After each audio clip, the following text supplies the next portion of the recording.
Hi అండి, నమస్తే. నా పేరు Ambika. Welcome back to my channel. ఈరోజు వీడియోలో జీరా రైస్ దానికి కాంబినేషన్గా పప్పు రెసిపీని ఎలా తయారు చేసుకోవచ్చో చూపిస్తాను. చాలా బాగుంటుందండి. చాలా తక్కువ టైంలో తయారు చేసుకోవచ్చు. పిల్లలకి లంచ్ బాక్స్లోకి అయితే చాలా సింపుల్గా తయారు చేసి పెట్టేయచ్చు. మరి ఎలా తయారు చేసుకోవాలి, ప్రాసెస్ ఏంటో చూపిస్తాను రండి. ముందుగా కుక్కర్లోకి 1 గ్లాసు బాస్మతి రైస్ వేసుకోవాలి. ఇవి మామూలు రైస్తోనైనా చేసుకోవచ్చండి. బాస్మతి రైస్ అయితే చాలా బాగుంటుంది. ఇవి వేసుకున్న తర్వాత శుభ్రంగా 2 సార్లు కడిగి 1 గ్లాస్ బియ్యానికి 1.5 గ్లాసు నీళ్ళు పోసుకోవాలి. మామూలు రైస్ అయితే 1కి 2 పోస్తాం కదండి. బాస్మతి రైస్ అయితే 1.5 నీళ్ళు అయితే సరిపోతుంది. ఇలా పోసుకున్న తర్వాత మూత పెట్టుకుని 2 విజిల్స్ వచ్చే వరకు ఉడికించుకోవాలి. ఇవి 2 విజిల్స్ వస్తే కరెక్ట్గా చక్కగా ఉడుకుతుందండి రైస్ అనేది. ఇలా 2 విజిల్స్ వచ్చిన తర్వాత స్టవ్ ఆఫ్ చేసుకుని పూర్తిగా ఆరే వరకు పక్కన పెట్టుకోవాలి.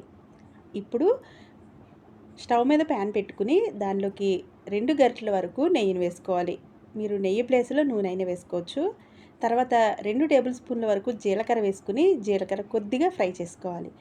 తర్వాత దీనిలోకి చెక్క, లవంగ, యాలకులు అలాగే బిర్యానీ ఆకు వేసుకుని వీటిని కూడా దోరగా ఫ్రై చేసుకోవాలి. ఇవి ఫ్రై అయిన తర్వాత ఒక 2 పచ్చిమిరపకాయలని అలాగే 2 ఎండుమిరపకాయలని తుంచి వేసుకోండి.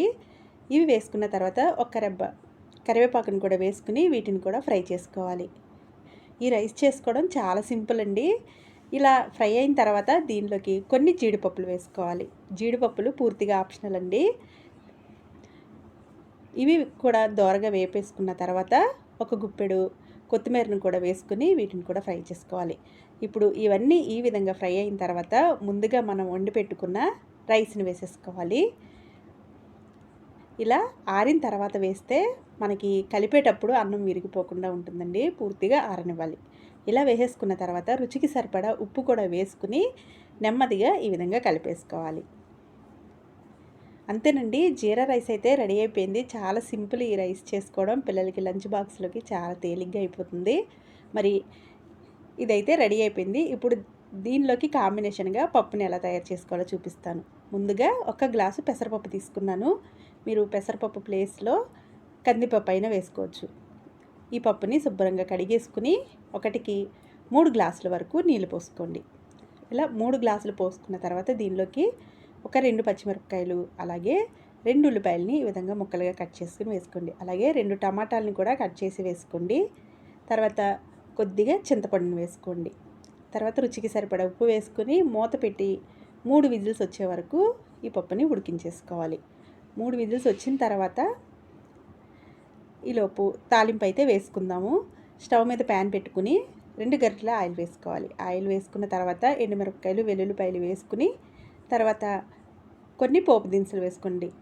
పచ్చిశనగపప్పు, మినపప్పు, ఆవాలు కూడా వేసుకుని 1 టేబుల్ స్పూన్ కారాన్ని వేసుకోవాలి. కారం వేసుకున్న తర్వాత కొద్దిగా ఇంగువను కూడా వేసుకుని కొద్దిగా కరివేపాకు వేసుకుని ఈ తాలింపు దినుసులన్నీ వేగే వరకు ఈ విధంగా దోరగా ఫ్రై చేసుకోవాలి.